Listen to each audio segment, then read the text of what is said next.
If the British Empire and its Commonwealth last for 1,000 years, men will still say this was their finest hour. We stand for Queen, country, and video games. BRB UK. Worse teeth, better accents. Hello and welcome to episode 241.5 of the BigRedBarel UK podcast. I am Coleman. Hi! Now before we start off, you're probably wondering just why do we have an extra half episode of this here podcast? Well, that's because Mr. Tim Hibbs, he has been conducting a little interview with our good friend Sam Watts from Make Real. Now, if you cast your mind back to episode 138, titled VR Room, that's Tim and I talking to Sam about his upcoming game Radial-G, which it's out now. It's a cool VR racing game that makes me nauseous just thinking about, but it's a really good game. And now Make Real have a new game coming out called Loco Dojo, which you should also go check out, which is another VR title. So I'm going to put it over to Tim and Sam, and they're going to have a chat about Loco Dojo, Radial-G, working with VR, the practical uses of VR, not just for gaming as well, and it's all pretty damn cool. I've listened to it already, and I urge you to do so as well. So, over to Tim and Sam. I'm here with Sam Watts of various VR fame. What's your company title these days, Sam? Because that's a bit complicated. Okay, so when I've been on the show before, I have been game producer for Tamika, the sister company that we co-own that works solely on the Radial-G series of games. But I'm here today and in general as Director of Immersive Technologies, which is my fancy new title, for the company that actually pays my wages, Make Real. And as part of that, you've released a new game, which we'll come on into a second. Obviously, you've been on the show before talking about Radial-G, and that's where we've been. And I think this is the third time you've joined us. And in general, I think it's fair to say that you're a bit of a VR guru and expert. Is that fair enough? Well, I don't like to use the term VR expert. Okay. Just because I do a lot of talks about how one of the three misconceptions about VR is that 360 video isn't really VR. VR technology doesn't cause nausea, it's badly designed experiences, and also how there are no VR experts currently because the technology is still so new and evolving that anyone who calls themselves a VR expert has stopped learning and overselling themselves, really. And has stopped thinking about the problems, basically, sort of thing. Yeah, so VR Evangelist, VR Specialist, something like that. Well, yeah, it's definitely a passion of yours, let's say. Definitely. Very much so, yeah. And I do think you're in a position that's well equipped to have a good knowledge because you're boots on the ground in more than one sector to do with VR as well, which I think with the future of VR, it's not just the application in gaming, which we will come back to, I promise. But also, you've been doing more commercial aspects as well. Yeah, very much so. I mean, Make Real's main focus is creating serious VR applications for training, learning and development and working with corporates, so allowing them to understand how best to use immersive technologies such as VR and AR, but even sort of mixed reality of having projected screens and multi-channel displays that wrap around users to enhance their onboarding and training, education of their employees, as well as outreach. Because some research shows that part of the power of VR is that when you have all of your senses enveloped and encased within a virtual experience, is that it forms deeper memories and that allows greater learning and memory retention and data recall. Okay. Are you okay to talk about the actual the clients that you've had in that regard and how receptive they've been to that? Because I've seen one application, if I'm allowed to talk about that, where it was a particularly good use case for that, where you're using it as a training tool for electricians in a house to kind of, and you don't have to put them on site, but you can literally get them trained up to a level where they can get used to different environments and doing the same job in different environments type thing. Yeah, all of our partners most of our partners are detailed on our website, so I can talk about most of them. We've done a lot of work with EDF Energy around there. They have a new centralised sort of digital centre of excellence for learning and training for all of their staff down in Somerset. Okay. And what they wanted was to fill the space with a series of digital training tools to enhance and increase the viability and sort of pass rates and output of their staff training and onboarding. So I think we've created about 7 applications for them now, but some are VR. There's 2 that are VR, one with HTC Vive and one with Oculus Rift and Touch. One allows you to build power station primary circuits in sort of a 4D puzzle kind of way, but then that uses the track controllers to pick bits up and stick them together in a small diorama setup. But then once you've actually completed it, everything drops away, and then you can use VR to show how big these things actually are in the real world. And then another one is Void, which is the virtual object inspection deck, which allows people to interact and inspect and learn about various pumps and valves in a virtual environment. But without wanting to offend you at all, that sounds a little bit on the dull side. But actually, having played through those kind of use cases, because of the immersion of what you're doing and stuff, I actually thought about a gaming application of kind of the thing that you were showing there in some regard. Building big things and massive models, or building buildings or a submarine or whatever, like actually kind of model building in VR. But the real world application is you can get people to have better understanding of like quite complicated equipment that they're dealing with every day, and you can get them building and rebuilding it in VR so that they understand everything that they're working with better, which I think is a really interesting application of it, basically. But it also allows people to train and learn and practice putting their practical knowledge, or carrying out practical tasks, putting their theoretical knowledge into test and cementing their understanding. But the Reactor Builder, the version where you're putting the primary circuit together, that's been readapted for a version for their Pretty Curious campaign, where they're encouraging young girls to get into STEM subjects. And it's a gamified experience. There's difficulty levels, you're against the clock, you get awarded medals, there's a competitive element, and whilst the nature of the actual subject material may sound quite dry, but yeah, as you say, it's the VR-ness of the interactions and the immersion that actually makes it a much more compelling experience. I think actually some games could benefit from the type of things that you're able to do with that and learning from that. And bringing it back more to gaming, your new game this week, which we should have perhaps kind of front and centered with anyway, Loco Dojo, which I will come back to that name in a second, but Loco Dojo does seem to marry up 2 of the passions that I know you have, one of which we've mentioned, which is VR, and the other which is board games. There kind of does seem to be a board game element to Loco Dojo. Do you want to describe what type of game would you say it is, and just go through the VR experience? Sure. With Loco Dojo, that's a really bad impression of our main voiceover person who we'll get onto in a moment. He does a much more bellowing, booming version than I can do. The idea is that it's a 1 to 4 player online game, and you do stand around a centralised sort of metagame, board game environment. Yeah. A circular table that showcases the path around the board, and as you spin the outer wheel, much like a roulette wheel, that's your dice effectively, and you move places, and as you land on new places, you either unlock and launch one of 16 minigame experiences, which are all somewhat ludicrous, or you can unlock tokens to either boost yourself or cripple other players. And the idea is that you're competing in the minigames to come first, win as many golden suns as possible, which level up your headband colour. Okay. And once you've got to black, you then unlock the central temple, which you carry out the final Grand Sensei's ultimate challenge to ultimately win the game overall. It definitely seems like a good structure for a VR game these days for me. You've got the kind of social structure of sitting around the table and all kind of seeing each other and kind of interacting with the central board. And then the games, A, don't seem to take themselves very seriously in a good way, and B, there's a good level of like the other players interacting even when they're not the one that's actively, the active player sort of thing. Yeah, so there's a whole load of asymmetrical gameplay, or you can do 1v1, v1, v1, or 3v1, or 1v3. Or there is a solo challenge mode if you haven't got any friends at that particular time and you want to practice the various mini-games. But being in VR with other people, being able to see their hands and head and being able to naturally gesture to one another using the Oculus Touch controllers is quite a powerful experience. But then that's quickly soon forgotten as soon as you start milking pigs or using sausages to whack bats.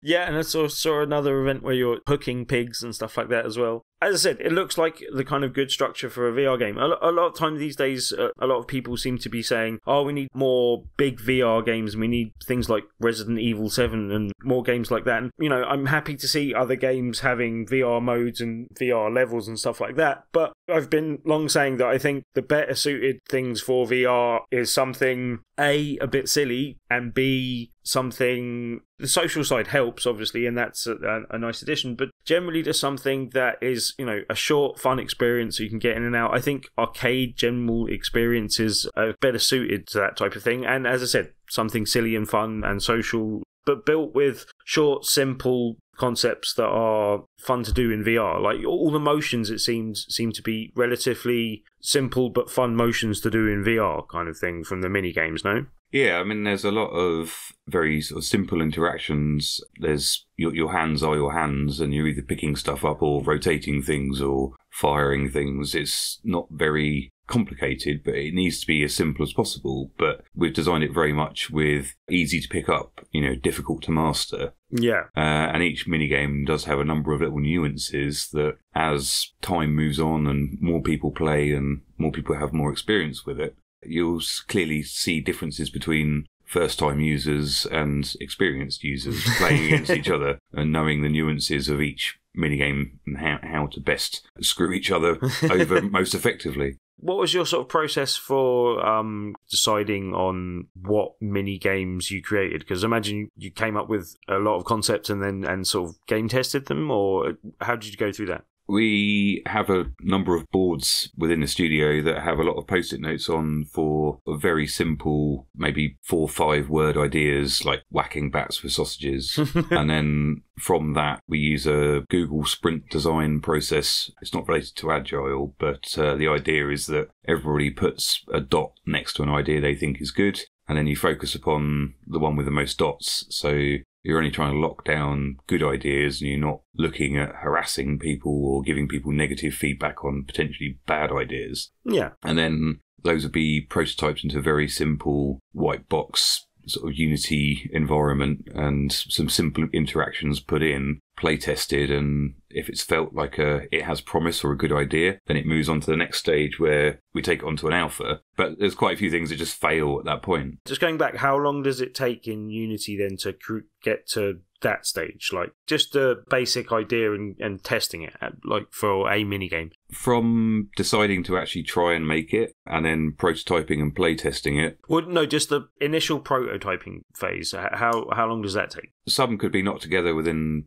a matter of hours, whereas some took a couple of days just to get to a stage where it was playable to a degree that any kind of feedback would actually be valid. It kind of depended upon the nature of the idea. But the idea was that, you know, very rapid iteration and prototyping would quickly highlight good and bad ideas that could be dismissed or carried on.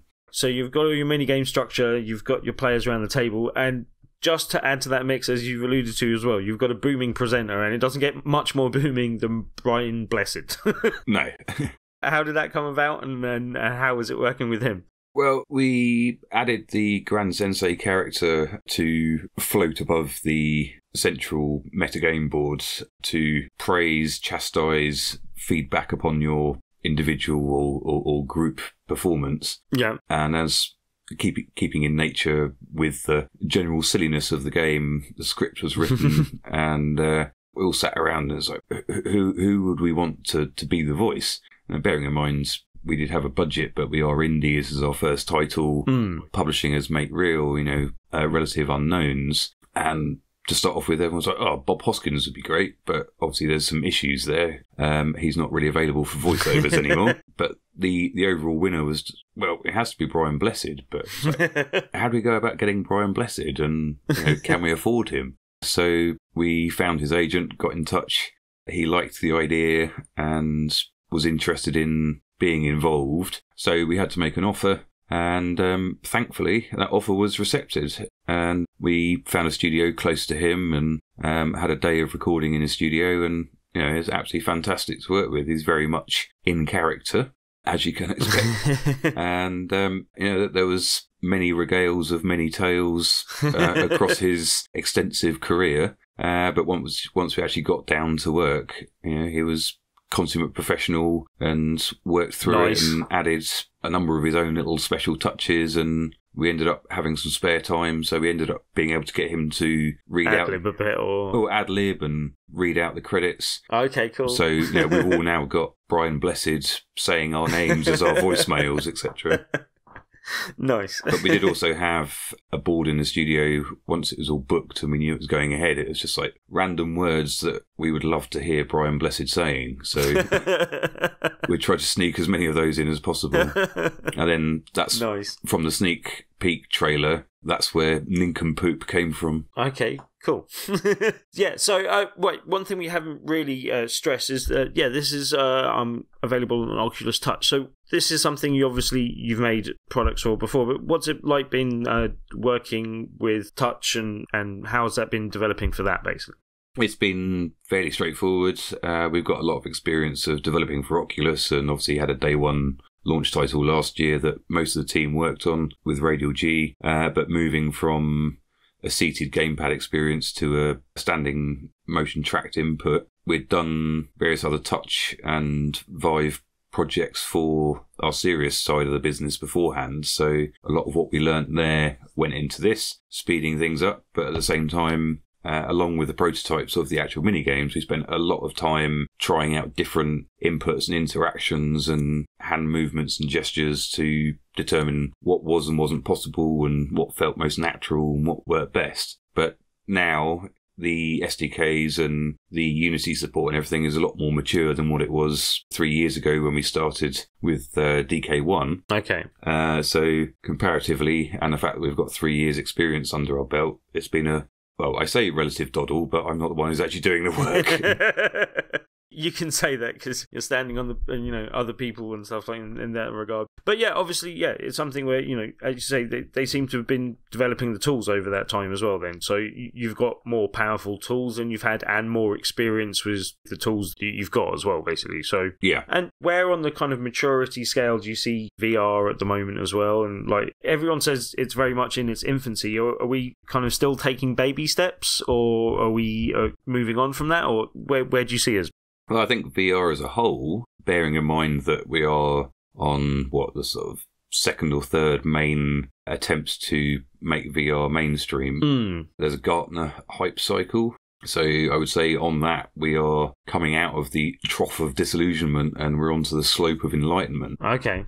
Which is towards mass market adoption. But in terms of the current phase, with the commercial releases only being last year and so much hype being made about VR and the potentials and the possibilities and how successful and how many millions everyone was going to make by media and various analysts, I think, we're now a few stages back and slipping down the trough of disillusionment. Okay. But this year is very much a time to be realistic, and it will start sorting out the wheat from the chaff, and all of the startups who created one idea that may or may not be good will soon find funding and their sort of viability being tested, which is good because ultimately it will end up in a much more mature marketplace and much more sort of viable set of products. Yeah, I mean, comparing to past VR attempts to get into mass market, I do think there's, a much deeper penetration than there was previously in terms of adoption by a greater number of people in the home, at least.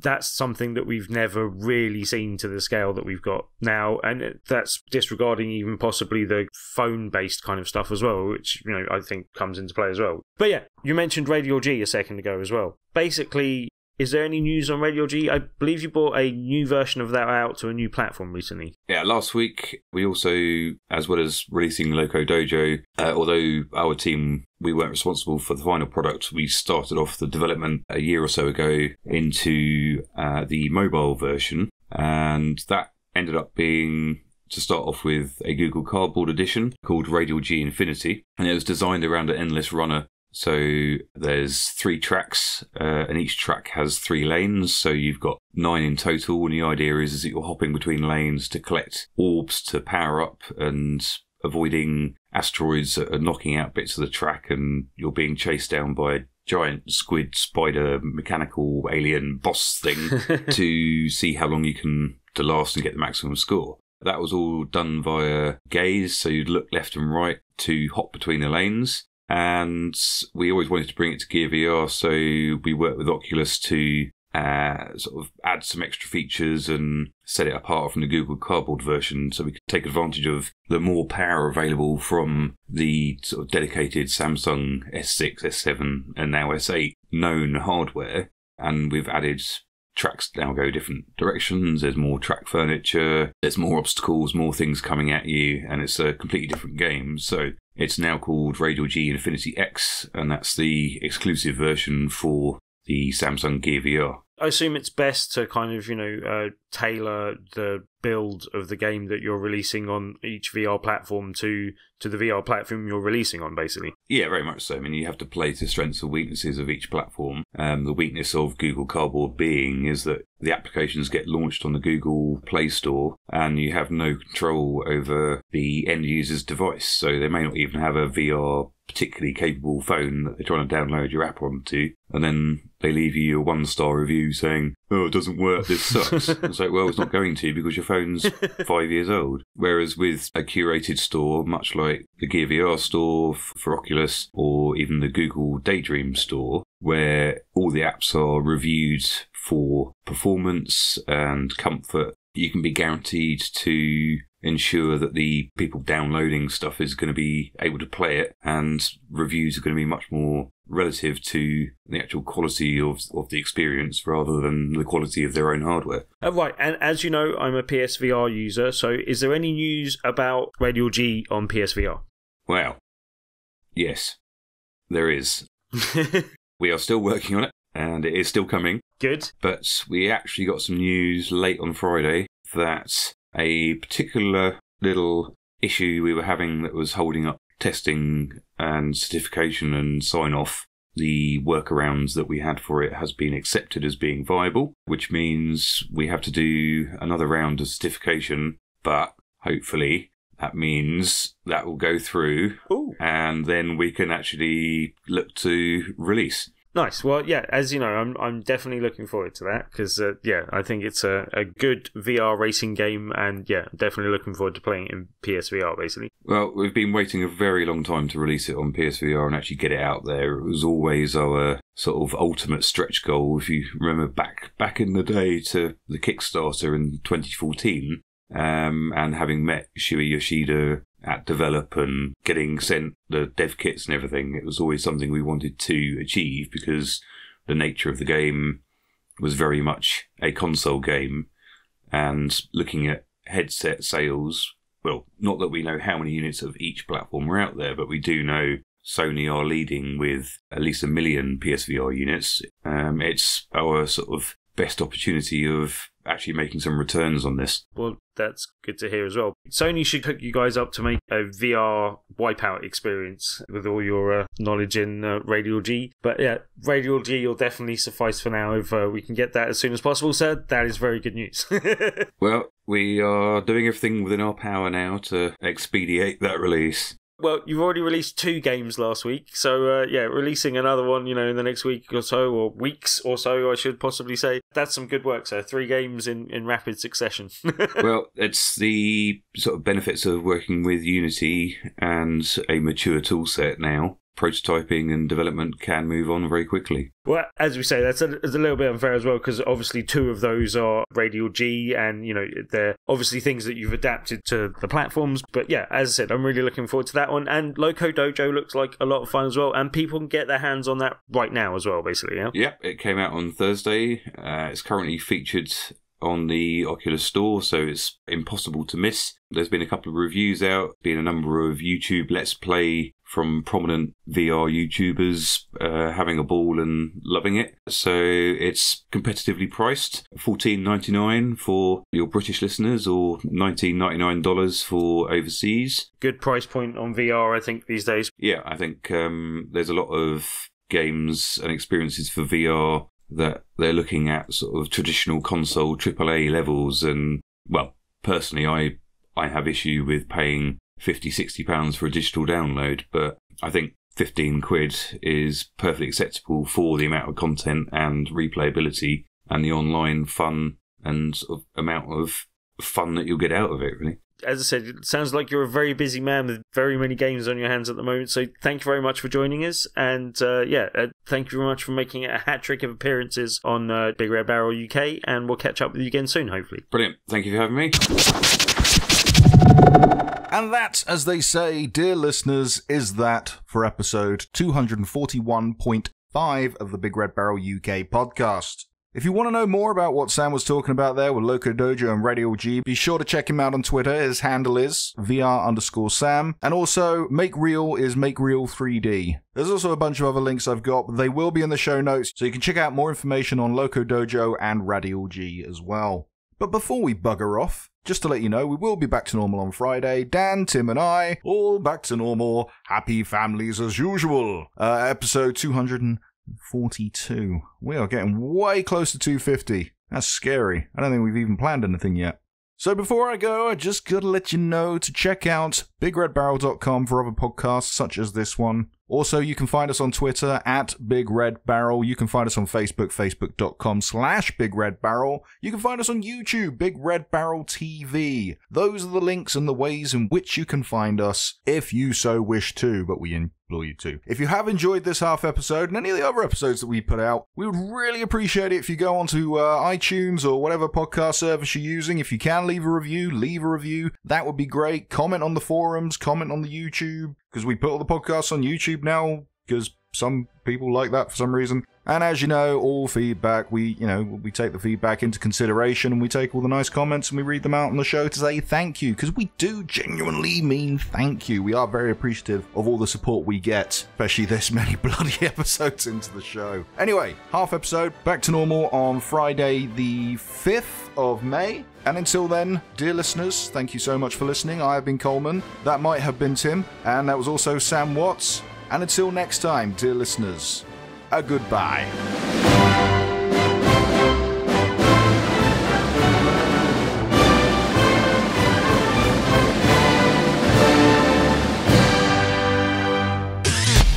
You and your ears are quite welcome. For the podcasting goodness that you just heard. Why not roll on over To BigRedBarel.com. for more podcasts? News, reviews, and videos from the biggest, reddest site on the internet. BigRedBarel.com.